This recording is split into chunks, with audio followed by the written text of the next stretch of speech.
स्वागत है दोस्तों फिर से एक बार हमारे यूट्यूब चैनल पर। आज से हम एक सीरीज स्टार्ट करने वाले हैं। पूरा भारतीय इतिहास का एक हम प्लेलिस्ट बनाने वाले हैं यूट्यूब पर। सबसे पहले आज हम देखने वाले हैं प्राचीन भारत। प्राचीन भारत के बाद यहाँ पर देखोगे तो सिंधु घाटी सभ्यता, वैदिक सभ्यता, महाजनपद काल, मौर्य साम्राज्य, गुप्त साम्राज्य और दक्षिण भारत के शासक। इसके बाद मध्यकालीन भारत भी देखेंगे, इसके बाद आधुनिक भारत भी देखेंगे। इस तरीके से भारत का संपूर्ण इतिहास हम कवर करने वाले हैं। तो वीडियो बहुत ही इंटरेस्टिंग होने वाला है। आज से हम सीरीज स्टार्ट करने वाले हैं। प्लेलिस्ट में यूट्यूब पर बना दूंगा, कोई दिक्कत नहीं है। तो चलिए आज हम प्राचीन भारत देखेंगे और प्राचीन भारत के बहुत ही अति महत्वपूर्ण क्वेश्चन देखेंगे। उसके बाद सिंधु घाटी सभ्यता।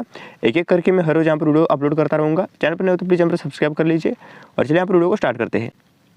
तो आज हम देखने वाले सबसे पहले यहाँ पर प्राचीन भारत के 50 महत्वपूर्ण प्रश्न। उसके बाद हम सिंधु घाटी सभ्यता भी देखेंगे। और यहाँ पर पहला सवाल है हमारा, सिंधु घाटी सभ्यता का सबसे बड़ा नगर कौन सा था? तो सिंधु घाटी सभ्यता का सबसे बड़ा नगर मोहनजोदड़ो था, ध्यान में रखिए। दूसरा सवाल है, हड़प्पा सभ्यता की खोज किसने की थी?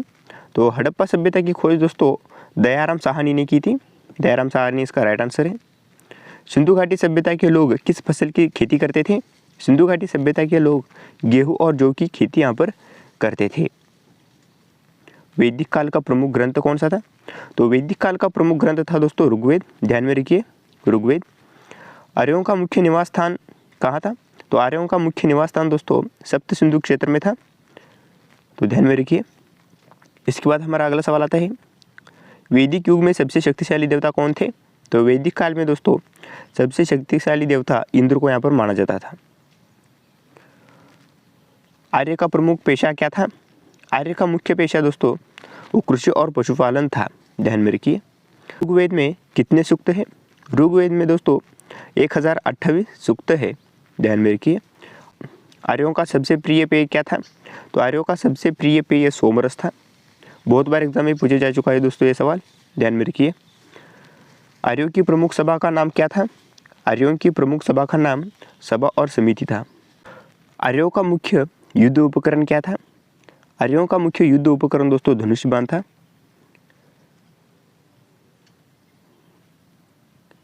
अश्वमेध यज्ञ का मुख्य उद्देश्य क्या था? तो राज्य विस्तार इसका मुख्य उद्देश्य था। वैदिक युग में किस फसल को सबसे अधिक उगाया गया था? तो जौ को सबसे अधिक उगाया गया था। हड़प्पा सभ्यता की प्रमुख मुद्रा क्या थी? तो हड़प्पा सभ्यता की प्रमुख मुद्रा धातु की मुद्राएं थी। हड़प्पा के लोग किस प्रकार के घर बनाते थे? हड़प्पा के लोग दोस्तों पक्की ईंटों के घर बनाते थे। चंद्रगुप्त मौर्य का गुरु कौन था? चंद्रगुप्त मौर्य का गुरु दोस्तों चाणक्य था, ध्यान में रखिए। बौद्ध धर्म के संस्थापक कौन थे? बौद्ध धर्म के संस्थापक दोस्तों गौतम बुद्ध थे। महावीर स्वामी जैन धर्म के कौन से तीर्थकार थे? महावीर स्वामी जैन धर्म के 24वें तीर्थकार थे। बौद्ध धर्म की पहली संगीति कहाँ हुई थी? बौद्ध धर्म की पहली संगीति दोस्तों राजगृह के अंदर हुई थी। कलिंग युद्ध के बाद अशोक ने किस धर्म को अपनाया? कलिंग युद्ध के बाद दोस्तों अशोक ने बौद्ध धर्म को अपनाया था। हड़प्पा सभ्यता का पवित्र जानवर कौन सा था? हड़प्पा सभ्यता का पवित्र जानवर दोस्तों गाय था। अशोक का सबसे प्रसिद्ध शिलालेख कहाँ है? अशोक का सबसे प्रसिद्ध शिलालेख सारनाथ के अंदर है। वैदिक काल में सबसे पवित्र नदी कौन सी थी? तो वैदिक काल में सबसे पवित्र नदी मानी जाती थी दोस्तों सरस्वती नदी को सबसे पवित्र नदी मानी जाती थी। अशोक के शिलालेख किस लिपि में है?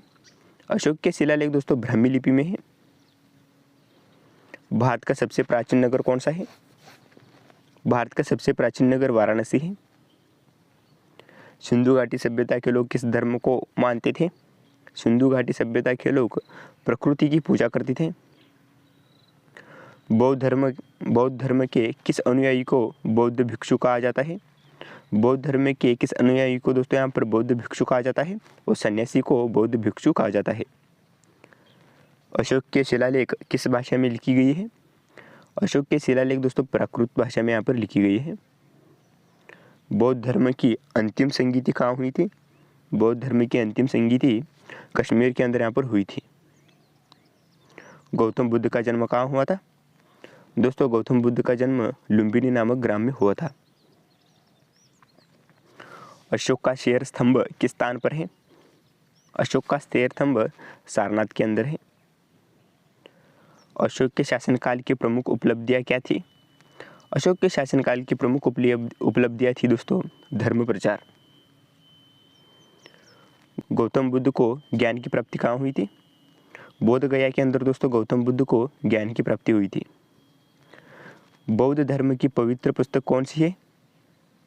त्रिपिटक बौद्ध धर्म की दोस्तों पवित्र पुस्तक है। हड़प्पा सभ्यता का प्रमुख अनाज क्या था? जौ और गेहूँ हड़प्पा सभ्यता का दोस्तों यहाँ पर प्रमुख अनाज था। अशोक का राज्य विस्तार कहाँ तक था? अफगानिस्तान से बंगाल तक दोस्तों अशोक का राज्य का विस्तार था। बौद्ध धर्म के 8 मार्गों को क्या कहा जाता है? अष्टांगिक मार्ग दोस्तों यहाँ पर कहा जाता है। 38वां सवाल है, अशोक के धम्म प्रचारकों में प्रमुख कौन थे? महेंद्र और संघमित्रा। बौद्ध धर्म का प्रतीक क्या है? धर्म चक्र दोस्तों बौद्ध धर्म का प्रतीक है। अशोक के शिलालेखों का सबसे बड़ा संग्रह कहाँ है? अशोक के शिलालेख का सबसे बड़ा संग्रह गिरनार के अंदर है। बौद्ध धर्म के प्रमुख त्यौहार कौन से हैं? बौद्ध धर्म के प्रमुख त्यौहार बुद्ध पूर्णिमा है। भारत का पहला सम्राट कौन था?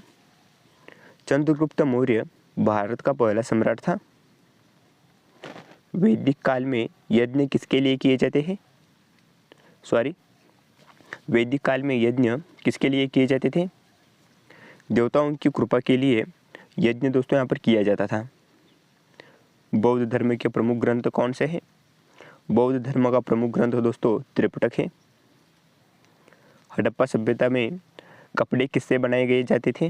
हड़प्पा सभ्यता में कपड़े किससे बनाए जाते थे? तो हड़प्पा सभ्यता में कपड़े दोस्तों कपास से बनाए जाते थे। अशोक का राज्य चिन्ह क्या था? अशोक का राज्य चिन्ह सिंह स्तंभ था। सिंधु घाटी सभ्यता के लोग कौन सी लिपि जानते थे? सिंधु घाटी सभ्यता के लोग चित्रलिपि जानते थे।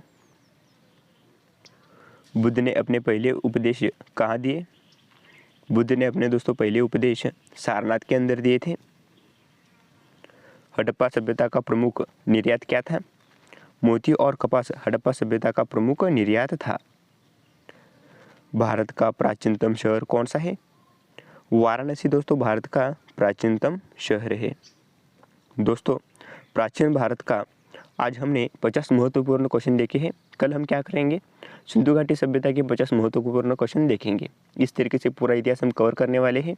बहुत ही बारीकाई से हमने इतिहास के यहाँ पर पार्ट अलग अलग किए हैं ताकि आसानी से आपको याद में रहे और इस तरीके से 1000-2000 क्वेश्चन बन सकते हैं। तो वीडियो के एंड तक बने रहने के लिए बहुत बहुत धन्यवाद। कल मैं लेकर आऊँगा सिंधु घाटी सभ्यता। देखने के लिए बने रहिए हमारे यूट्यूब चैनल पर। अभी तक आपने सब्सक्राइब नहीं किया तो प्लीज़ सब्सक्राइब कर लीजिए और बेल आइकन को ऑल पे जरूर सेट करना, क्योंकि जैसे हम वीडियो अपलोड करें सबसे पहले नोटिफिकेशन आपके मोबाइल के अंदर पहुंचे। तो मिलता हूं आपको नेक्स्ट वीडियो में। तब तक के लिए सीखते रहिए, हंसते रहिए, मुस्कुराते रहिए। जय हिंद दोस्तों।